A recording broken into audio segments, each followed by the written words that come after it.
আমি যদি সচেতন না হই, তাহলে এই দেশে বসবাস করতে পারবেন না। দেশটা যে অন্যের হয়ে যাবে। অন্যের বাড়িতে কিভাবে বসবাস করবেন? অন্যের বাড়িতে বসবাস করার মতো কোনো ওয়ে আছে? নেই। তাই বলছি এখনই সচেতন হন। দেশটি চলে যাচ্ছে অন্যদিকে। রাসেল ভাইপার এটি আসলে একটি গুজব, একটি কৌশল, যাতে আপনার মাইন্ডটাকে ডাইভার্ট করতে পারে। কারণ আমরা বাঙালি জাতি আসলে যখন যেটা আমরা সামনে পাই কিংবা অন্যের কানে অন্যের মুখে শুনি, আমাদের কান কিন্তু সেটাই শোনে। তাই রাসেল ভাইপার মাত্র একটা ইস্যু, একটি গুজব, একটি দল, একটি চক্র যা ছড়াচ্ছে, যাতে আপনার মাইন্ডটাকে সঠিক বিষয় ভাবতে সাহায্য না করে। আপনি কি ভাবতে পেরেছেন যে আমাদের দেশে এখন যে অবস্থা, সেটা আপনি যে কোনো জিনিসপত্র বলেন, খাদ্যদ্রব্য বলেন, কি লেভেলের হাই, প্রতিনিয়ত সেটা দাম বাড়তেছে। বাজারে গেলে ১,০০০ টাকায় কিচ্ছু হয় না যদি আপনি বাজার করে থাকেন। আর যদি বাজার না করে থাকেন, আপনার প্রতি রিকোয়েস্ট থাকবে আপনি একদিন বাজারে যেয়ে দেখেন যে ১,০০০ টাকায় আপনি কি পাবেন। আর আমাদের যুব সমাজ কোন দিকে যাচ্ছে? আমি নেশার কথা বলছি, যে এরা যাচ্ছে কোন দিকে। বর্তমান অবস্থায় যদি আপনি দেখেন, যেখানে 80% যুবক আজকে নেশাগ্রস্ত। এই নেশাটা আসে কোথা থেকে? মাদক দ্রব্যটা আসে কই থেকে? আমাদের বন্ধু রাষ্ট্র থেকে। অবশ্যই বুঝতেছেন যে কোন রাষ্ট্র থেকে আসে।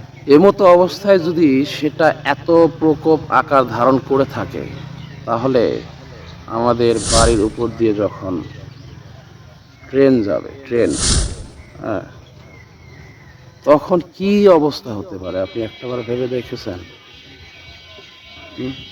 একটিবার কল্পনা করুন। আমি কোনো দল করি না, কোনো কিচ্ছু করি না। আমি একজন দেশের সুনাগরিক, সচেতন নাগরিক। সেই প্রেক্ষিতে আমি কথাগুলো বলছি।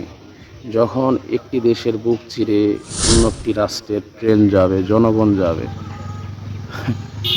তখন কি আসবে আর কি না আসবে। এখন যদি 80% কিংবা 70% যুবক মাদকদ্রব্যে অ্যাট্রাক্টেড হয়ে থাকে, তখন 100% হবে। কারণ তখন তো এটা হাতের নাগালে থাকবে, তাই নয়? এজন্য বলছি সতর্ক হন। রাসেল ভাইপার নামে এটা আসলে কোনো বিষয় নয়। রাসেল ভাইপারের থেকে অনেক গুণে বেশি বিষাক্ত সাপ রয়েছে আমাদের দেশে,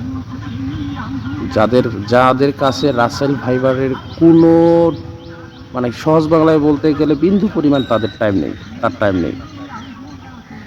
তো এই জন্য এই ইস্যুটা জাস্ট আপনার মাইন্ডটাকে ডাইভার্ট করার জন্য, সঠিক জিনিসটা যাতে আপনি চিন্তা না করতে পারেন। এই জন্য বলছি সচেতন হন।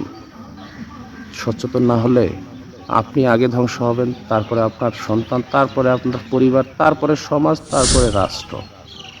একসময় আপনাকে এই দেশেই ভাড়াটিয়া থাকতে হবে। ভাড়াটিয়া হিসাবে এই দেশে আপনাকে বসবাস করতে হবে। আর ভাড়াটিয়ার বসবাসের মজা 1971 সাল, 47 থেকে 71 সাল পর্যন্ত আমাদের বাপ দাদারা সেটা বুঝে এসেছে যে ভাড়াটিয়ার কতটা কষ্টসাধ্য হয়ে থাকে জীবন। যাই হোক বন্ধুরা, বেশি কিছু বলবো না। যদি পারেন ভিডিওটা শেয়ার করবেন, আর পার্সোনালি আপনারা সচেতন হবেন। ভালো থাকবেন। আল্লাহ হাফেজ।